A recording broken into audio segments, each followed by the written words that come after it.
Delighted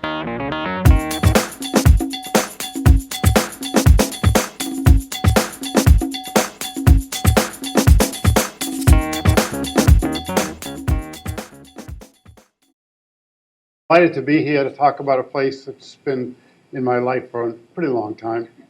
I want to talk tonight about Portland's ever-changing harbor, the ebb and flood of trade. This is the vase from 1776 up here, and you're probably very familiar with it. I'm going to shine my little light on this one. Here is Falmouth, on Falmouth Neck.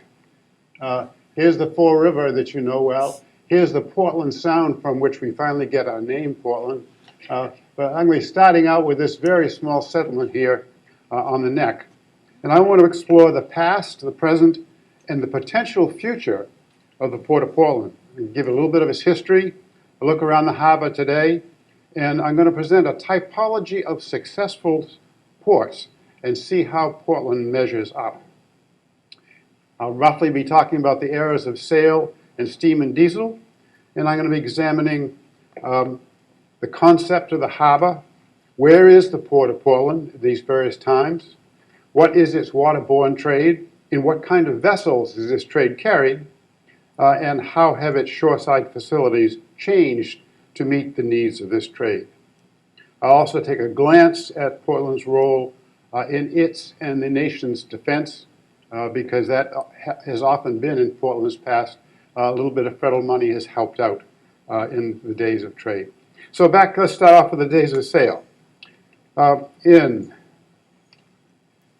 1690, we have a small coastal settlement on Falmouth Neck on the Casco River, and it flourished exporting two of its natural resources, fish and wood.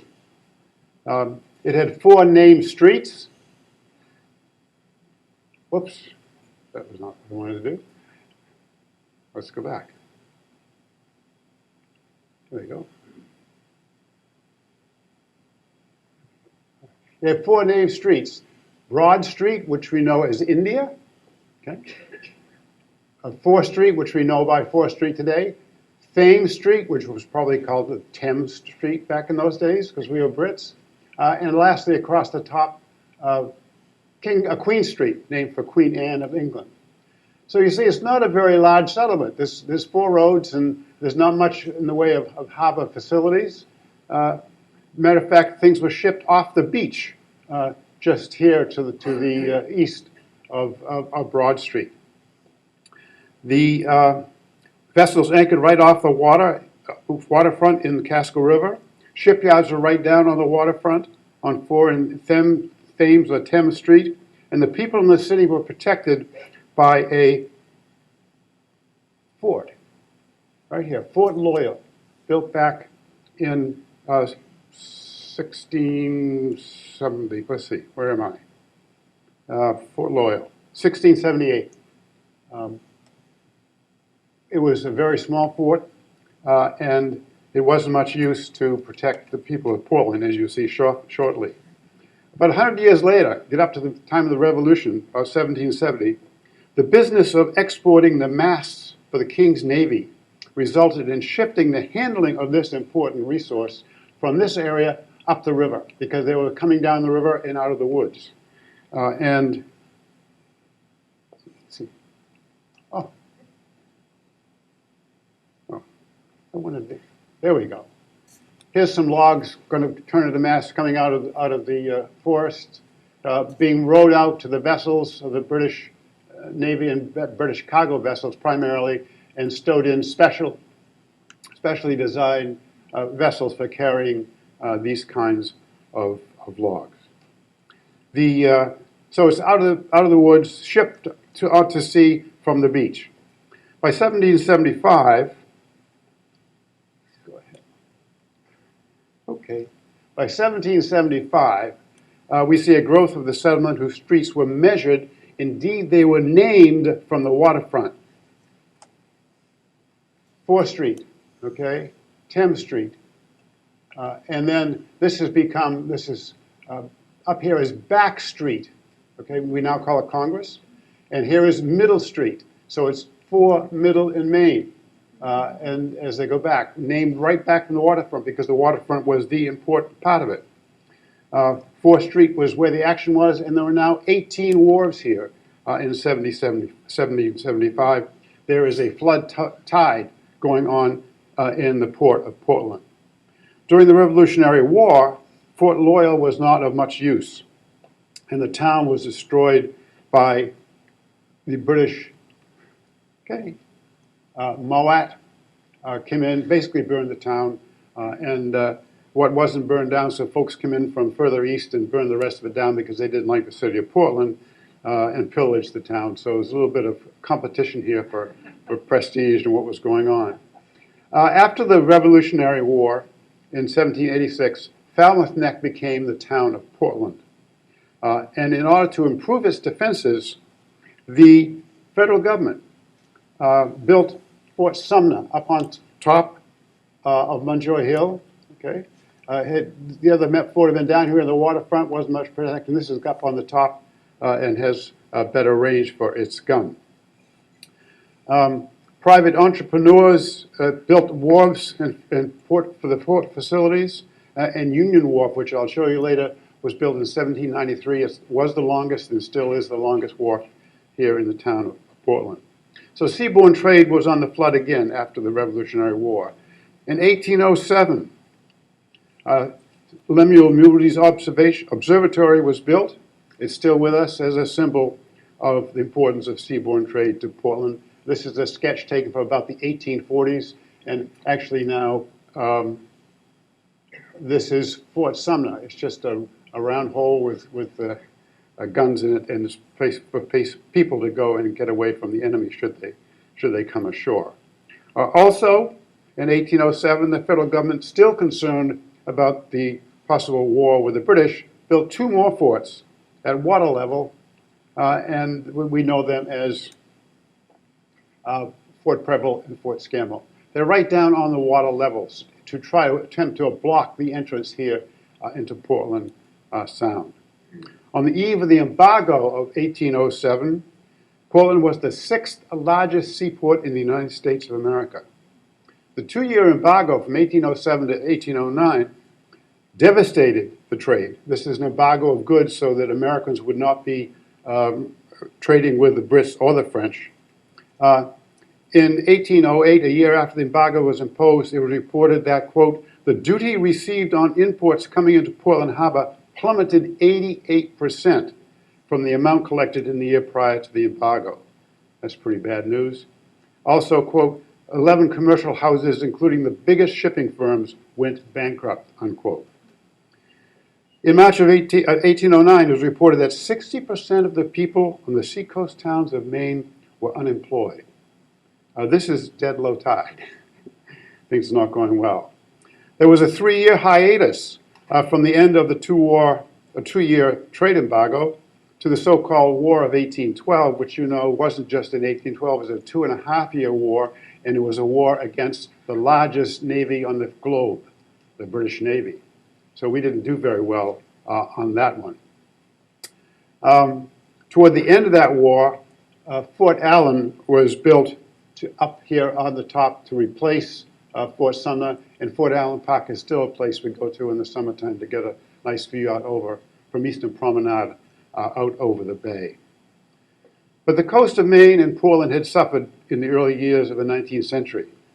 But with the embargo and the war behind them, a flood tide set in on Portland and Portlanders. This map of 1823 shows that Portland is flourishing. It now has 5 streets parallel to the waterfront. In addition to 4 Middle and Back, they've added Federal and also Cumberland. The economic center of Portland is still on the waterfront, and the capital of the new state of Maine is on Back Street, looking over the harbor, what we now call Congress Street. The export trade is still fish and lumber, and there's a beginning of an import trade in molasses from the West Indies. I want to point out Union Wharf that I mentioned earlier, built out there in 1793, still parts of it still with us today. And the rope walks. There are 4 rope walks in Portland which sort of reflect the maritime interest and the importance of the marine economy, or the maritime economy. There's a rope walk out here on Back Cove. There's a rope walk over here. This rope walk, you understand, is for creating lines that are used on vessels. You can't tie lines together when you're working on a vessel when you're going through blocks. You've got to have very long pieces of line. Some of you may have seen a rope walk in Mystic Seaport. Anybody seen the Mystic Seaport? Okay. For those of you who have seen it, the original rope walk was 4 times the length of that very long rope walk we see now, because when you're running a line up from the deck to the topmast and back down again, it's got to be a long line. And so rope walks are very significant. We had 1, 2, and there's one right in here, 3, and there's one out here, a Hammer's rope walk out on the side of the cove. Let's go see. Here's the rope walk. It's good size. We're looking at Mungo Hill now from Back Cove. This is where 295 comes in now, but it was the Hammond rope walk back in the 1840s. By 1832, Portland boasted the largest commercial fleet on the East Coast and was second only to Boston as an importer of molasses. So we're doing really well. We've got a flood tide going on here. Portland waterfront is so busy with trade that the owners of shipyards began moving them away from the north shore of the Fall River. They moved them across out to East Deering and also across the river to the Cape Elizabeth shore. Now, Portland's hinterland, the area that one services, either shipping goods into it or pulling goods or taking goods from the interior, used to be the coast of Maine. Because farmers would put stuff on vessels along the coast of Maine and they'd be shipped to Portland and they'd go on a larger vessel and get shipped out. But in the 1830s, they decided to work into the hinterland. And they built the canal up to Harrison in the 1830s, and that lasted for quite some time. The Cumberland and Oxford Canal. And if you remember the Canal National Bank, that was formed to fund and build the Cumberland and Oxford Canal. Okay, we're going to shift to steam propulsion when it came to Portland. By 1842, Portland is connected to Boston by both steamboats and by steam railroads. This 1852 plan of Portland shows the beginnings of a major change in Portland's port facilities.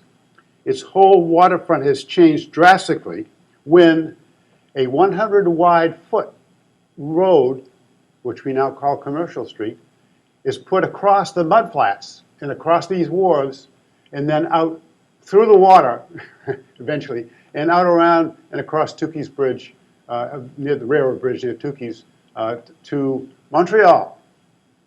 Montreal. Why Montreal?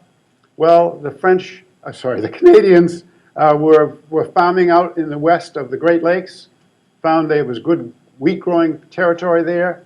The only problem was it was a late-growing grain, and so when it got to Montreal to be shipped to Europe, which was the major market for it, the St. Lawrence had frozen up.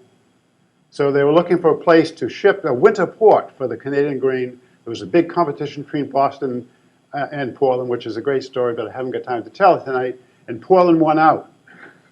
So we have the Atlantic and Montreal Atlantic Railroad coming down here, also called the Grand Trunk. And you can see, if you look at this Eastern Promenade from the bottom up, you see a lot of cliffs there. Well, that's because they took away the dirt to fill in behind this new road called Commercial Street that was built out on the mudflats. So we've got a lot of construction going on, and also here's the train coming from Montreal to Portland. Here is the station, the roundhouse here, the station here, Puffer Bellies here, a fairly scared horse right here. This is completed in 1852. So at the middle of the century, we've got direct connections with Montreal, and we are the winter port for Canadian grain. The first ship came in 1853. Where does our first connection, regular connection, steamboat connection with Europe. In addition to these were right down just to the east of India Street today. Okay. The Portland Company was built further out to the east behind these two object buildings we just saw, and its original creation was to build steam locomotives for this train that was going to be hauling grain back and forth. Here we have sort of an idyllic view of Portland. We're on the South Shore. We're on what we're now called South Portland, but it was Cape Elizabeth then. Got a couple steamboats. Got a steamboat here. Got a steamboat over there. We have the observatory up here. And over here you see a smokestack, if you got good eyes. That's the smokestack of the Portland Company. But right down below it, which you can't see very well, there is a train heading north for Montreal. The other end of the town also has a train coming in from the south, out of Boston. So this becomes a major focus for trains coming in from Boston and from Montreal. But here's what it looked like. This is Commercial Street, 1850s. It was a workplace. Lots of warehouses, the Grand Trunk Railroad tracks going down the middle of the street. And for some of you who are old enough, you remember that when the tracks were still there in our time. So we've got a lot going on in Portland, and we're on the rise again. The following decade, two large structures were built representing Portland's new trade. Portland got its first grain elevator in 1863, I think. Let's get it. 1863, right here. And it's modest. Wait till you see the ones that are going to be built later. And please note here the New York steamers and the Boston steamers leaving from, this is Galt Wharf, leaving from Galt Wharf. In addition, the 8-story sugar house built on Commercial Street by J.B. Brown. The other half of the lumber and fish is this importing sugar. And think of it as importing energy, because Portland has had to import its energy over the years. It's sugar and rum right now, but we're also going to be getting more important energy, such as coal and oil. So that's going to come down the pike and make Portland an important harbor. In addition to the two harbor structures, or in addition, two new harbor structures protected the trade from weather and unfriendly people. The weather is Stanford Point breakwater that went out from here. I'll show you a better picture later, to protect this harbor where the vessels were. And another new fort, Fort Gorges, that you know is named for Gorgeous George. Some of you were watching TV in the 50s. Okay, named for Gorgeous George. The shipbuilding is still flourishing. In 1855, quote, Portland and its environs were 7th in the nation in the tons of ships constructed. Now, environ is important there, the environment, because the ships are no longer being built on the Portland shore. They're being built in Cape Elizabeth, eventually South Portland, and out in East Deering. Here we have a ship, the last shipyard on the peninsula. This is the Curtis Shipyard underneath Eastern Promenade. The Great Fire of July 4th, 1866, devastated Portland. It's one of the low points. It burned most of the middle of Portland. I'll give you an overhead here. You can see now this is the area that burned. But look at the piers. Look at the railroad connections coming in from out here. And right here are the wharves of the Grand Trunk Railroad and the grain wharves. Got a lot of stuff going on there. The fire burnt Brown Sugar House down, and he rebuilt it after the fire. But by the time the Civil War comes along, the molasses trade with the West Indies became a thing of the past. But things were changing after the Civil War and the Great Fire of 1866. Grain and coal began to dominate the north shore of the Fall River. The sea was still the highway, the tide was still flooding, and Portland was flourishing. It even got some parks. This is around 1900, and you're seeing the design for Eastern Promenade, Western Prom, and Deering Oaks. Again, here are the piers of the grain trade right there, significant. And these are all the tracks coming down into the yard there behind the roundhouse.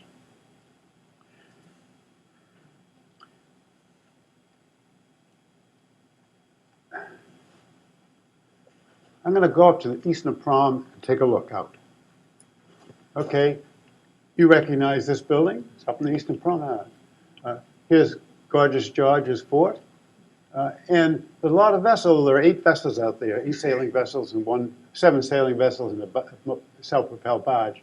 But the harbor, the anchorage has moved from the Fall River out to the area between Fish Point, which is right under us here on Eastern Promenade, over toward Fort Gorgeous. And as you'll see here in this distant picture, even way out further over toward House Island. I mean, this is a very, very active port, and there's just not enough room up in the Falmouth Harbor for these vessels to get in. And of course, we're looking out here out through the Portland Sound. I'm going to give you a view toward the harbor. Here's the first. Actually, this is the second. The first one burned down in a fire in 1873. This is the second grain elevator, and here's the third. I'll show you some more pictures to show how large it was. But what I want to show you here is this 6-masted schooner, 5-masted schooner, probably a coal schooner, bringing coal up from Delaware, or down, if you do it right, at anchor. So sail is still here, still important means of conveyance. But here is a steam dredge, okay, working on the shallow water of the Fall River, the way we had dredges out there, or a dredge out there this spring doing the same. Here are 2 white-hulled vessels, the Portland and Boston boats, and then, of course, behind them, the 2 grain elevators, and way up here is the observatory. But it's a pall of smoke. This is the Industrial Revolution. The smoke is from the steamboats, from the steam trains, from the Industrial Revolution, and of course from the 2 or 3 houses in Portland that have coal-fired furnaces. Now, remember where the waterfront was on 4th Street when we started out this story? Here is 4th Street. Okay? So this has all been added since 1853. Here's the 2nd grain elevator. Here's the 3rd grain elevator. Here's the Custom House Wharf that you know. And we have lots of vessels down here at work. But the city has moved out onto the mudflats. That's the view along 4th Street. Take you back to the Grand Trunk Station. There's the Grand Trunk Station, and here is the 3rd of the elevators, huge compared to the first 2. Grain is queen, and her elevators dominate the waterfront and the harbor skyline and drive home the significance of the Canadian grain trade. Canadian grain trade. 4 new fortifications are built. Oh, there's another picture. Yeah. Again, there's the 3rd grain elevator. And these are all the wharves here in front. More defense concerned about the time of the Spanish-American War. So we get forts built out Fort Lyons on Cow, Fort McKinley on Great Diamond, and Cushing on Leavitt. Thank you, Leavitt on Cushing's, and of course over here on Portland Head, not Portland Head, but up there, Fort Williams. So the government money is back there. During World War I, shipyards in Casco Bay built 15 Ferris ships. Now, these Ferris ships were wooden vessels, built, most of them, 7 of them, of the 15 were built in South Portland. Others were built in South Freeport and elsewhere. They were steam-powered, and they were built to carry cargo across the Atlantic to support the American effort towards the end of World War I. But in 1920, when Maine was celebrating its centennial year, Canada chose to direct its western grain to the Canadian Atlantic port of St. John, New Brunswick. Within 10 years, exports of Canadian goods from Portland plummeted 87%. Where have we heard that before? Okay, the tide has started to go out. In the 1920s, Portland turned its back on the waterfront. Congress Street, once Back Street, became the economic center of the city. And there's a fascinating transition from the waterfront, and there was a Fish Street, which no longer is Fish Street, it's now called Exchange Street. But that was Fish Street originally, which gave the importance of fisheries down there. That eventually becomes the financial center, and therefore because it's Exchange Street. And now it's even surpassed that and gone further up the hill to Congress Street. Once Back Street, it becomes the economic center of the city. To the west of here's one of the three major wharves that go down this way. To the west of there, in 1923, the state, this is the first time the state money put into a wharf or a pier in Portland, I believe. I'll be glad to be corrected. But this is the state pier that we know today. This is called the state pier because the state funded it. It was trying to give Portland a boost and give them some options other than the now defunct grain trade and the import of coal. There was an attempt to diversify the harbor's cargo handling services. The 1920s also marks the beginning of a new energy. Oil shipments are coming in into Portland on a regular basis, and by 1933, as much fuel oil is being delivered to the port as coal. And so we move on to the days of diesel. I'm going to look at the transition locally first and see it in the Casco Bay lines.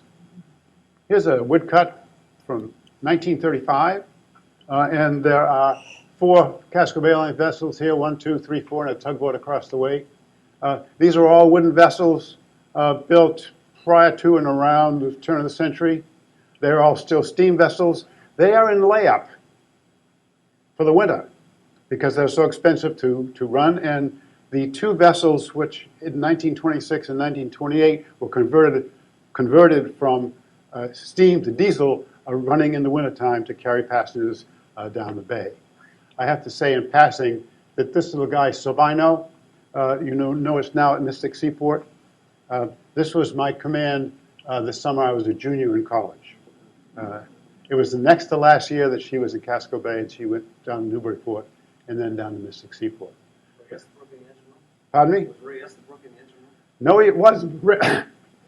Ray was on the Gurnett running the diesel. Yeah, yeah. But I knew Ray well. Yeah. Okay, the 2 vessels that changed things were the Gurnett, which was Ray was down there, and actually Ray ran the Gurnett when he had his captain's license as a freight boat. So this has been converted to diesel, and the Amita has been converted to diesel as well. So diesel is sort of edging out the days of steam, and that's what's happening. But here's our last look at one of the last coal schooners in Portland, delivering. This is a 6-master delivering coal. So we're having the stock market. 1929, disaster. Okay, but a new and different flood tide was on its way in, supported by federal dollars. In the 1940s, the war effort brought to the United States Navy to Portland and to the Bay, and a modern shipbuilding industry to South Portland. During World War II, Portland Harbor became the home port to Task Force 69, which was Com Des Lant, the commander of all the Atlantic destroyers.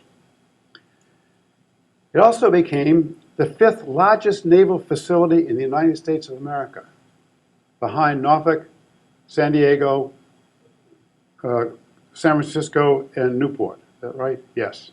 Yep. South Portland also became the home of the Toth Bath Iron Works shipyard, later called the New England Shipbuilding Corporation, with 13 building positions in which they built steel-hulled vessels.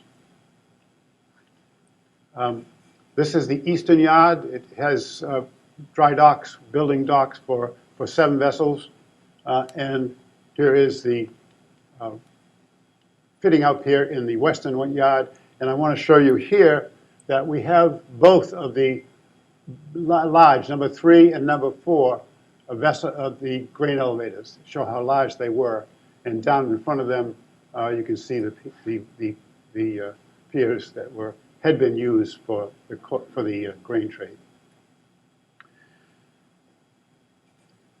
Here's a before and after picture. This is before the shipyard came to Portland.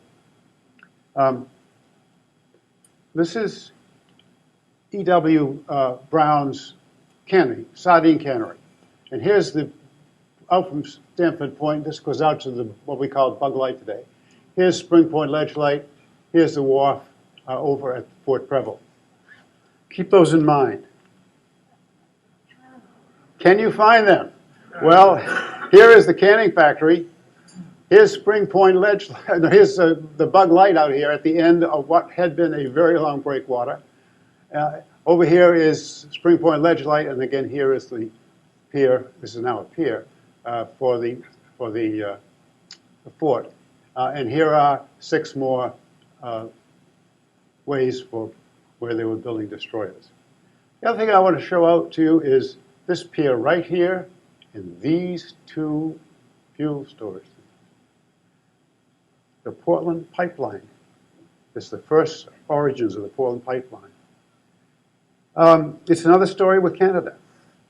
And this time, it's not ice, it's torpedoes, German torpedoes. Because when Great Britain ended the war in 1939, Canada was a member of the Commonwealth of Nations and so joined in too. All of its oil at that time, if you can believe that, this is 1941, all of its oil came from Southeast Asia, okay?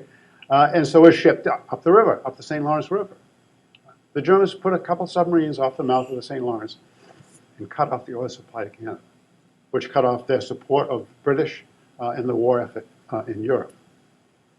They looked around for a place that was neutral and had a deep port. Where's the closest neutral port? Portland, Maine.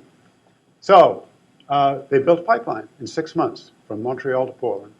And this is the first pier and the first storage tank, so what is going to become a very significant business for the city and harbor of Portland.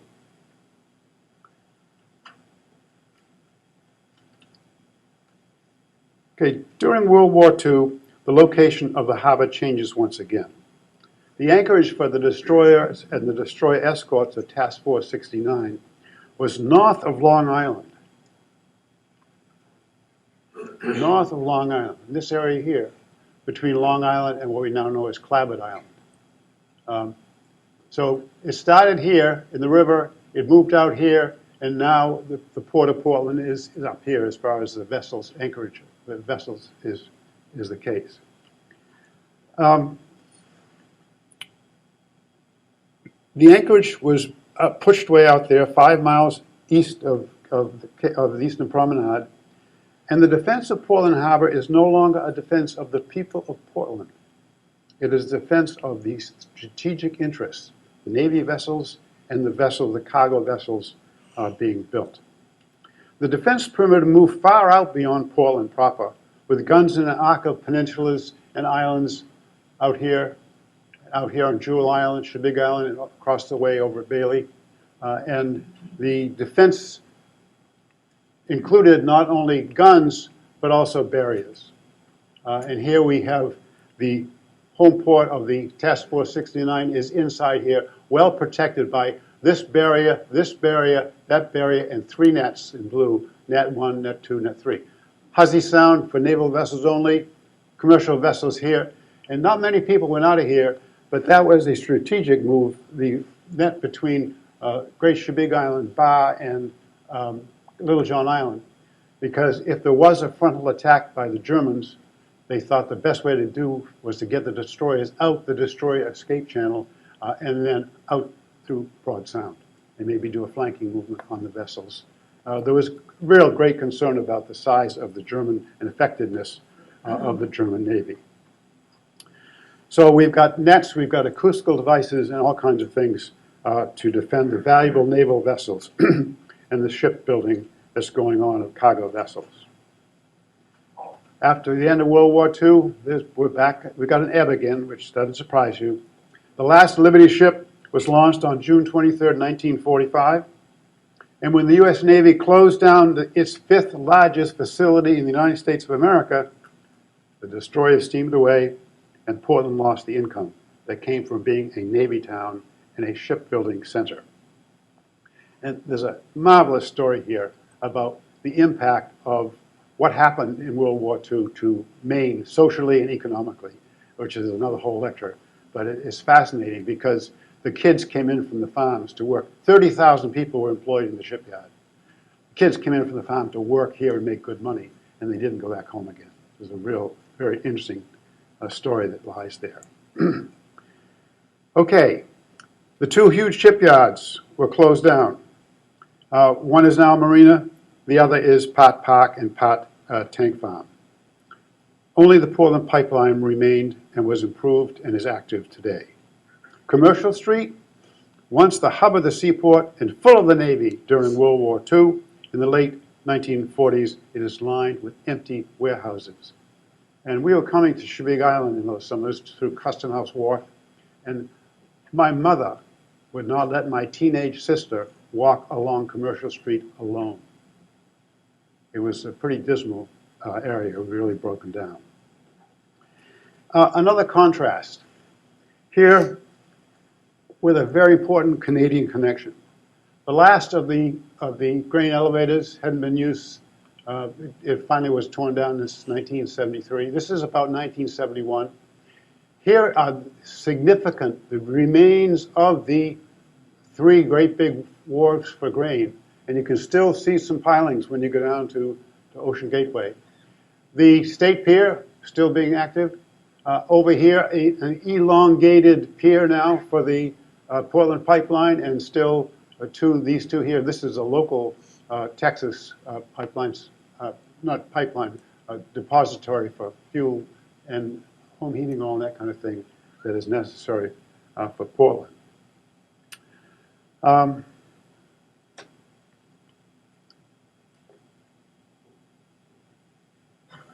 Please note the importance of Canada to both of those areas, north of the river, the grain trade, and now south of the river, the oil that is important.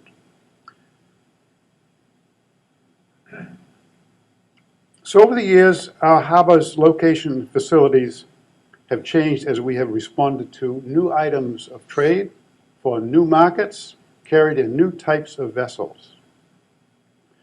Now, I'm going to look at a typology of seaports. That's the list, and I'm going to go down it fairly rapidly and talk about some of these things. Is our harbor protected against the weather?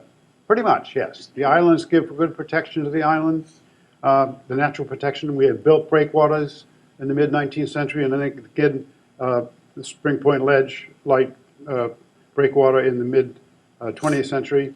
It's a naturally, number two, a naturally favored harbor. We're generally ice-free. It's normally fog-free. And despite 7-foot tides, there are minimal currents here in the harbor.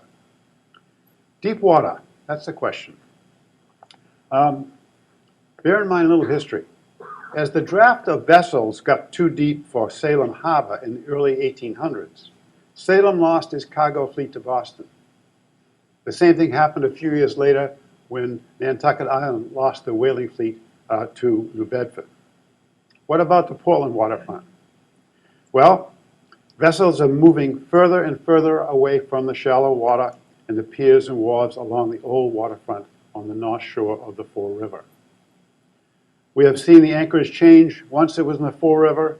1900, the shipping is anchored under the eastern promenade off Fish Point and out toward House Island. In the 1940s, it's down not between Long and Clabbered. And in 2014, yes, tonight, crude carriers waiting to deliver their crude oil to the Portland Pipeline are waiting for appropriate tide or a place to tie up alongside, about 7 miles out to sea, about 1 mile north of the old Portland pilot station, or where the old light ship was. They're out there in the deep water, so the port has changed considerably. Loop, Louisiana Offshore Oil Port. A lot of them down in the Gulf of Mexico. They are moorings for large crude carriers, and there is a pipe from the shoreline out to the crude carrier. And the pipe takes oil from the shore out, or brings it in, depending on where it is. Irving has a loop off of St. John, New Brunswick. And they are bringing fuel oil, various kinds of crude and others ashore there. Maybe, it couldn't be Louisiana, Portland Offshore Oil Port. We may have a poop in our future. So mooring alongside is a problem, and Portland has turned to dredging to overcome the problems of shallow water, and that's happened this last couple of months. There are 2 dredged holes for the big vessels, one at the alongside where the VLCCs are, very large crude carriers, and one where the Bath Iron Works had its dry dock and is now being used as a hole into which we can bring these increasingly large cruise ships in. There are some drawbacks in Portland. Flat space for storage. You need flat space for storage. Little history. Where is the port of New York? Jersey. It's across the river where it's flat. Where's the port of San Francisco? Oakland. Across the bay where it's flat. Where might the port of Portland be? You need flat areas now because you need, when a small container ship comes in, you need 400 parking spaces for containers or 400 trucks to carry them away or 400 railroad cars to carry them away. And you need a lot of flat space for that purpose. So what about Portland's waterfront facilities? Over the years, it's changed. It was a beach. It was a pier.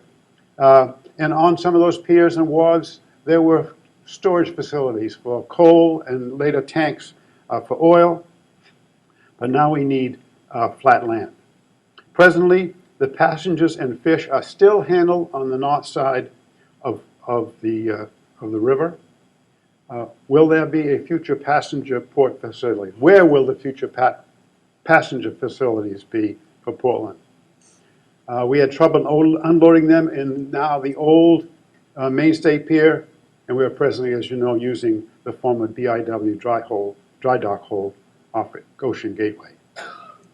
As cruise ships get even bigger, where will they disembark their passengers? I'm going to combine 6 and 7, look at the hinterland and the question of good transportation to it.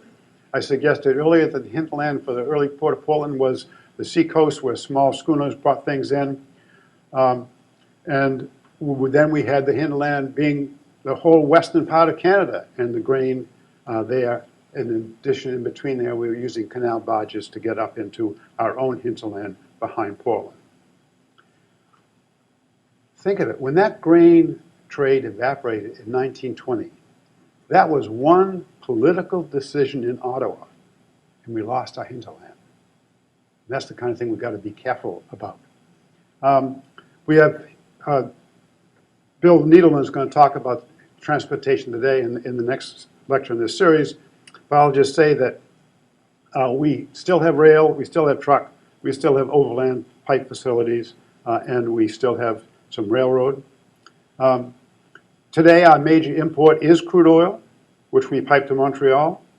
We have off and on container service east to Halifax and west of Boston and New York. And now we have container service east to Halifax, Newfoundland, Iceland, and Europe.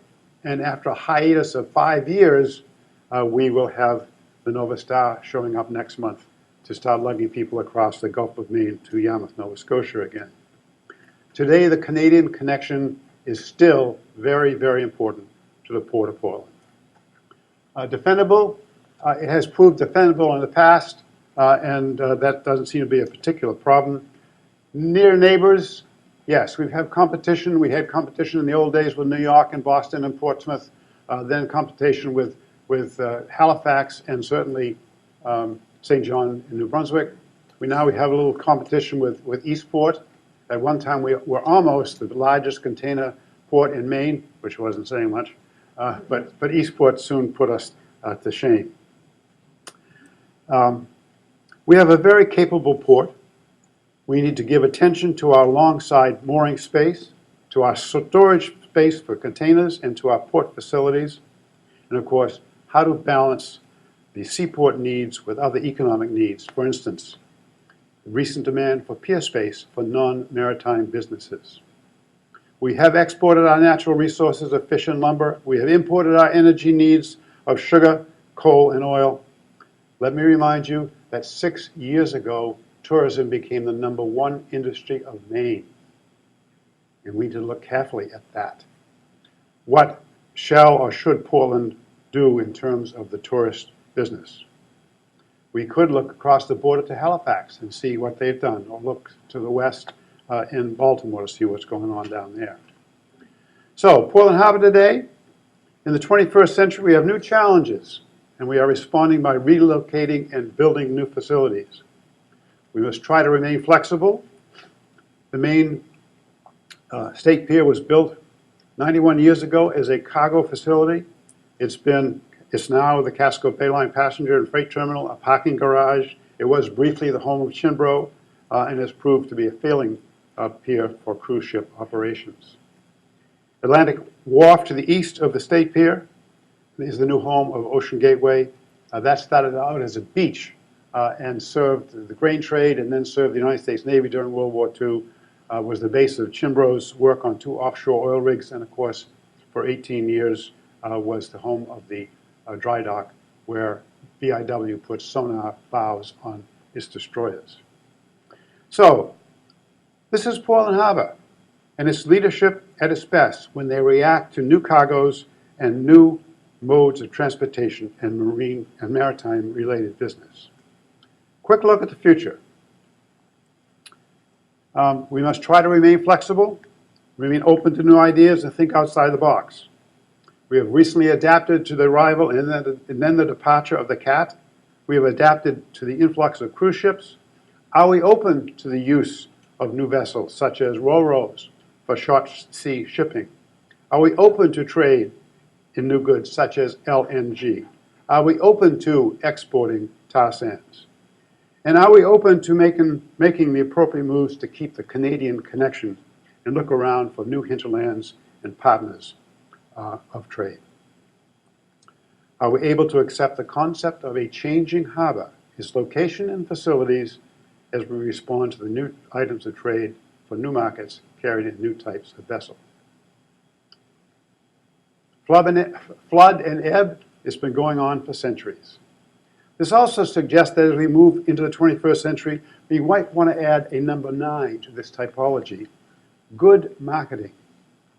Think of and thank the forward-looking leaders of Portland Harbor who first brought the grain trade from Canada, and in 1989 brought us the first cruise ship, and in 1991 the first container ship. Well, C. Michael Lewis has a vision of Portland.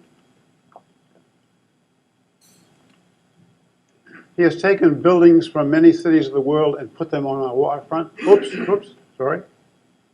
Did I screw back one?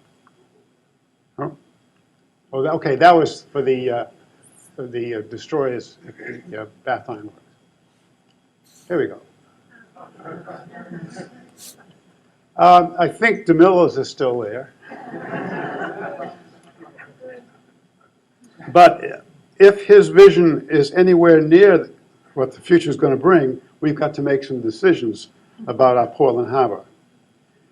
And just to make sure, last night I looked into my crystal ball. And I looked out to 2034, 20 years hence. I saw that the deep depression of 2029, they do come every 100 years, you know, brought the Democrats back into power again in all 3 branches of the federal government and spurred another works progress administration that built Route 695. 695 is an elevated superhighway with scenic turnouts following the World War II submarine net from Cape Elizabeth to Cushing's to Peaks to Long to Shebig to Little Johns to Cousins and to the shore. This scenic highway, known as SPLASH, the Super Panoramic Levitated Aerial Sky Highway, attracted, I'm talking about 2034 now, has attracted tens of thousands of Arab and Chinese tourists to Maine and helped bring the state back out of its economic doldrums. And Portland Harbor, well, driving around on Splash, these tourists won't see many details, but the setting is sort of attractive, with the islands in the foreground and Mount Washington in the distance to the northwest. It is up to us to decide whether or not they may see many diverse vessels active in the 21st century trade of the Port of Portland. Thank you.